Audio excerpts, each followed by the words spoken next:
All right, we are back in Studio K, and I'm joined by Ice Climber.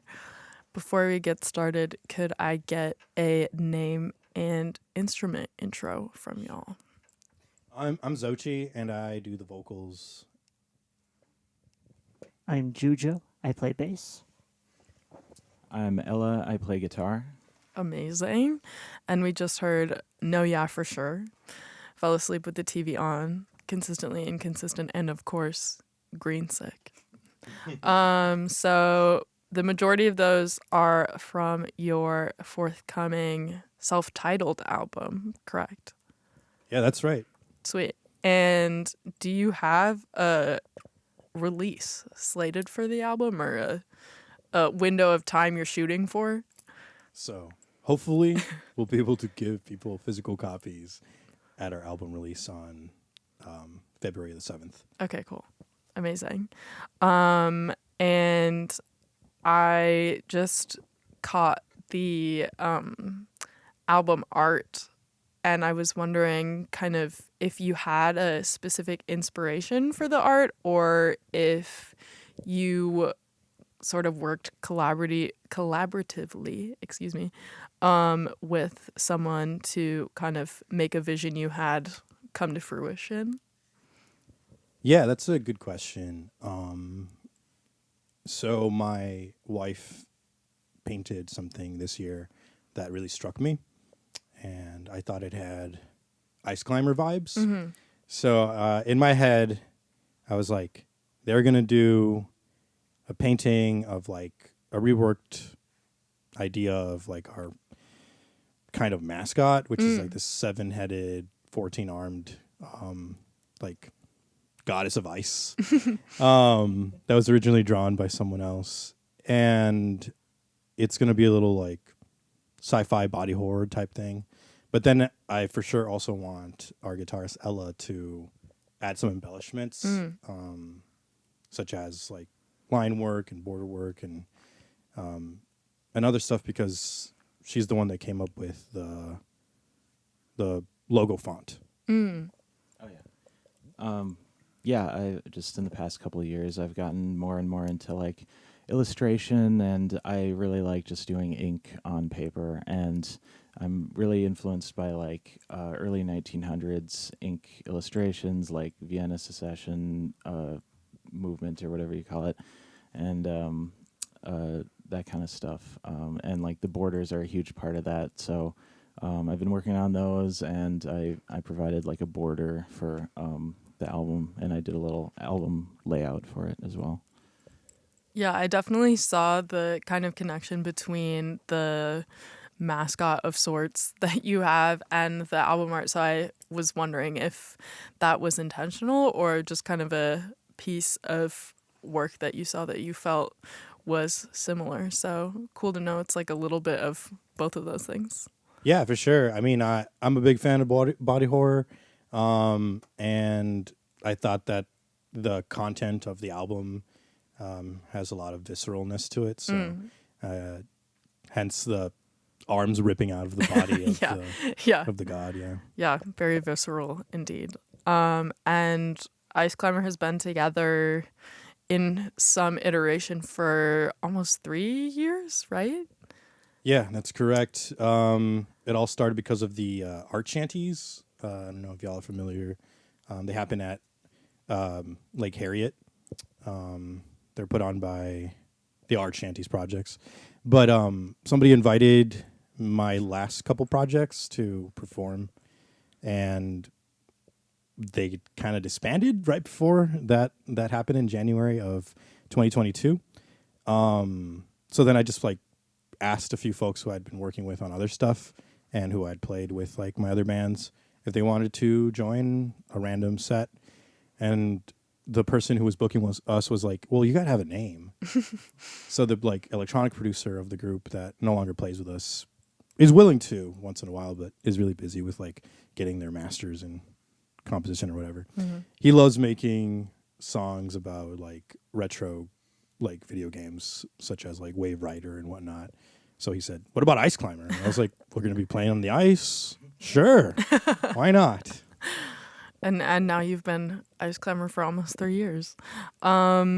Is the material for this record sort of the newest stuff that you've been working on, or are there any tracks that you've just kind of been waiting for the right time to release, or maybe a conglomeration of those two things? Yeah, it's a combination of things. A lot of our songs are kind of so for a long time we were an improv band for like a year and a half, mostly just improv. We would sometimes do these like things that really like landed with the audience, such as this one song that's going to be on the album for the first time, like an actual recorded album, Little Secret, where we like share secrets and we have the audience share secrets with us.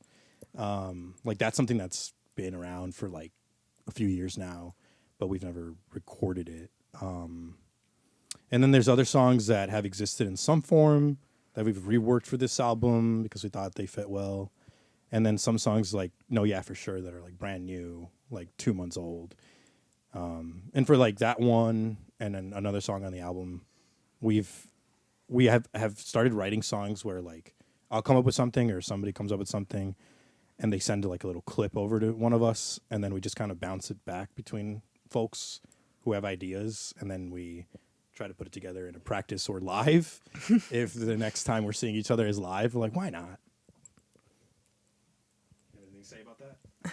I see. It's been kind of nice taking this from a more traditional writing approach versus the improv style, just kind of attacking a genre on stage live. It's nice to take some time, think about it, and then execute.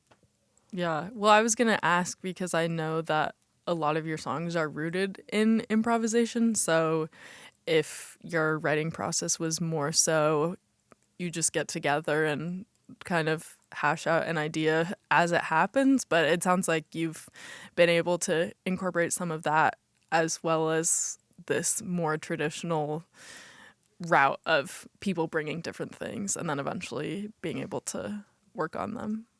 So, yeah, cool. And in that realm as well, did you get to experiment with anything on the production side? I mean, I was wondering, you have your chainmail microphone, like you have some interesting gear that I feel like I've never seen before, and so I was wondering,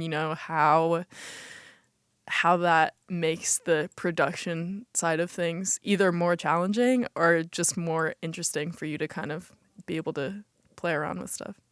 I don't want to speak for him, but our producer, Ali, of like Another Heaven, is helped us record most of the tracks in Flower Studio in Uptown. But for instance, that chainmail mic wasn't available for me until like literally right after the session. Like somebody dropped it off for me at the studio, and I was like, oh man, because I did want to do some things with that. Yeah, I did because it kind of sounds like a shaker. It does. Yeah. So in the future, like this is actually my first time using it ever. Oh, no way. I just wanted to see what it would do. I didn't think it would throw me off. And it didn't. It was actually like anything that it added, I was really into. Sweet. We finally got to hear our noise guy and all the instruments. Like we hear him, and that's why we like ask him over and over to like play with us live. Mm-hmm. But like we really got to hear what he was doing with like the studio tracks, and it was mind blowing. I was like, whoa, these are some cool sounds. Yeah. And like honestly, they feel essential to the album, and I'm like, what would happen if he wasn't? Like, would it have been as cool? I don't know. Definitely not. Definitely not as cool. No, I didn't really experiment with too much on this this time. Just kind of a more basic bass approach to this. Sometimes I have a full pedal board, an array of sounds, but especially this band, and we have a dedicated noise kind of person, thought I would just kind of lay back. Yeah. Not add too much to it. Yeah. Yeah. Keep it simple. Yeah, that was definitely kind of my philosophy as well. just to second what Xochi said, James, aka Nursing Death, he's fantastic, and being able to actually hear what he was doing was really exciting. And also just the gadgets he uses in and of themselves are very interesting. Ask him about them at a show sometime, and he will talk your ear off happily. But yeah, I kind of, me and Andy both on guitar, just kind of came into the studio and plugged and played. Yeah, I was thankful to have one prior prior studio experience with my band Eudaimon, and that really helped me get in the right mindset for, like, this is what is required of me. And yeah, just tried to keep it slimmed down to allow for everybody else. Yeah, for sure. Absolutely. I was so intrigued by the noise setup, so I'll have to ask about it later, because it was just like some contraptions that I've never seen in my life. So sort of shifting away from the record, one of my favorite questions to ask people is, if you had to describe Ice Climber using 3 colors, what would said colors be? I'll let you take it. Black, red, blue. That's Sweet. Classic. Blue, purple, green. It's thematic. Yeah, blue, purple, but gray as well, because of all the static. True. Yeah. Very, very picturesque, I would say. And of course, like you said, the invention of Ice Climber, so to speak, was just kind of spontaneous, and I feel like that's kind of the power of a lot of the music scene here in Minneapolis. So many people are connected that you just kind of get to ask around, and then that's how groups form. I hear that answer all the time, and so I'd love to know if there are any aspects of the scene here that hold a special place in your heart, or things that you just feel are super valuable to you about being able to work with people in the Minneapolis community. Oh man, yeah, for sure. It's a very supportive scene. Like, for instance, another little tidbit about our origin story is, we were doing like this drone thing, this ambient drone thing for like the first few shows, and we were like, let's bring some rhythm into this. So we posted on social media. We were like, hey, does anyone want to play drums with us? Here's a clip of us doing our drone thing. We want to move into more rhythmic things, maybe a little more psychedelic. And our drummer heard this call and misunderstood and thought I was asking for like a solo drum bass psychedelic act. Oh. And so I guess, I can't remember if it was like at the show or not, but like he realized that we wanted a drummer. And so he had brought his drum kit and he played with us. And it wasn't until like the second show we played with him that he was like, I have something to admit to you. I actually didn't know that you wanted a drummer. I thought you just wanted a person to play. So That's funny. it was a lot of fun. So Yeah. I'm still into it. Yeah. And he keeps playing with us. And in a similar nature, I like asked Jujo on a whim to just play with us one time. Mm-hmm. But like, you can tell about your experience with Ice Climber. Like, did you expect to be part of it? I definitely expected to be around an Ice Climber for a while, especially after my first show. I think, as a bassist, you try to partner up with a drummer. And as soon as I played with Paul for the first time, wherever he is, around over there, I knew it was a match. I knew I had to keep playing with him, had to keep playing in this project.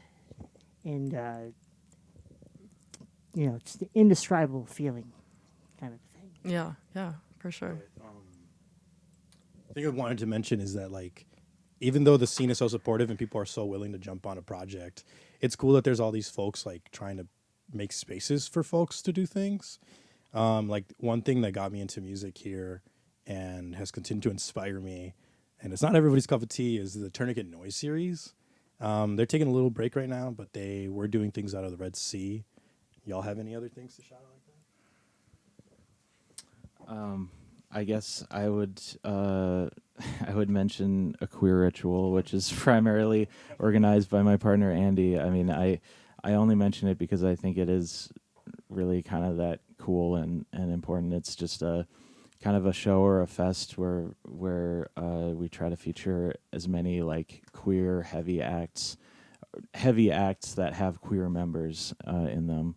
And just to like kind of piggyback on earlier comments, just talking about Ice Climber and the Twin Cities scene in general, like the number of people that have performed in Ice Climber is staggering. Like that needs to be acknowledged, and also like the number of bands that wouldn't exist without people meeting through Ice Climber. I think Ice Climber itself has been a little like unspoken like institution, and that is because of Xochi and Jujo and Paul, like kind of the core members, because I don't know, it's been a really great outlet or source of like great opportunities, really.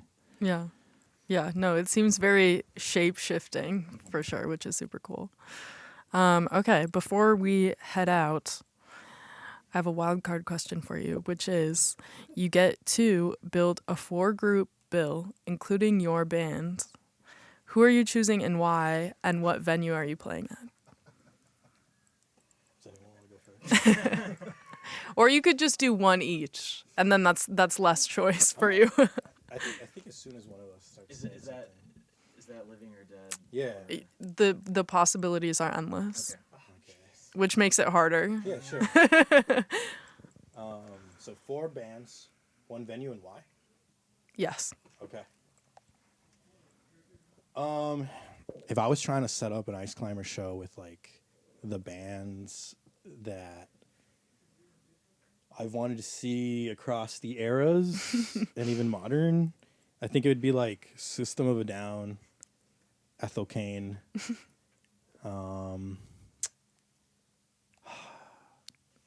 maybe somebody local to like tie it all together. Locally, there's so many bands that we still haven't played with, but I really love, and I think they fit really well with us in a way. Din Din,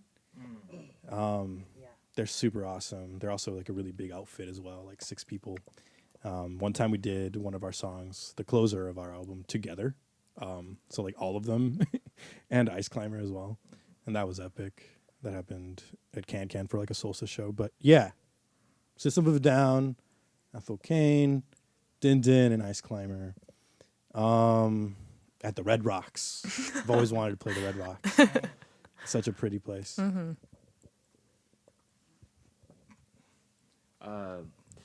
I'm gonna go with something like Black Sabbath, Husker Du, and newfound interest in Connecticut at Turf Club. I think I want to play a show with Deerhoof. So at main room. Sweet. Yeah. Just Ice Climber and Deer. Ice Climber and Deerhoof, yeah. Well, Ice Perfect. Hoof, Ice Deer Climber. Yeah, either way. Amazing. All right, so you've got your album coming up soon, hopefully. Anything else you have on the horizon that you want to let the people know about? Sure, yeah. So we got that album release. Super excited about the bands. We haven't played with Allergen or Watches or I Have No Love for Men Like You yet, so super excited for that. Plus, there's going to be comedy. But otherwise, like, we're not all of us here, but some of us are going to do Drone Not Drones, which is the 28-hour festival of drone music that's like a benefit for Doctors Without Borders. There's a lot of really cool local acts that you only ever see play like shows like that. But then there's also like some breathtaking headliners that like sometimes people I've heard of, and sometimes they haven't. But haven't revealed anything about the lineup. I just know that Ice Climber's playing, and the way he works is he doesn't even tell us like what time. And so the festival starts at like 6 p.m. on a Friday and ends at like midnight on Saturday, and most local acts go between like 12 a.m. to like 5 p.m. like on that Saturday. So anywhere in there, that's what we're gonna play. Yeah. Cool. I'm super excited for Drone Not Drones. I'm hoping to check it out this year because I haven't made it before. Okay. So yeah, I'm excited. Bring a sleeping pad. I will. Thanks so much for coming in and playing a set and chatting. This has been Ice Climber on Off the Record here at Radio K, Real College Radio.